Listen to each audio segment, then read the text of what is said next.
yung hindi ngayon yung bata, kung maaalala mo yung concept mo of God, sino yung Diyos para sa nung bata ka? Kasi ako, for me, naalala ko yung Diyos sa akin noong bata pa ako, Diyos na parang magpaparusa.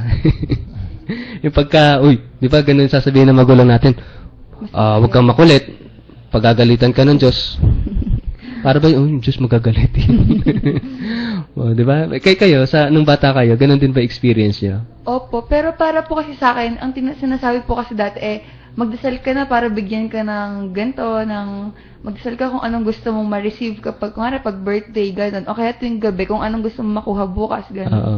So, yun naman yung pinaunawa sa'yo na kailangan mo magdasal kasi may hinihingi ka, gano'n. Opo. So, God is a provident God, no? Diyos na nagbibigay. O hingian lang. O, si Ate Majen. Sa akin po kakaiba, hindi ko po siya kilala nung bata ko. Hindi po ako marunong magdasal, hindi ko po siya kilala. As in, pag birthday ko po, hindi po sa akin tinuro ng magulang ko na anak, magdasal ka, mag-wish ka ngayong birthday mo. Ang tinuturo po sa akin tuwing Christmas. Ang alam ko lang po, kaarawan ni Jesus tuwing Christmas. Yun lang, pero mag-wish ka kay Santa Claus, hindi po kay Jesus. Kay Santa Claus. Si Kuya Julio. Ayun, sa akin naman nung bata ako,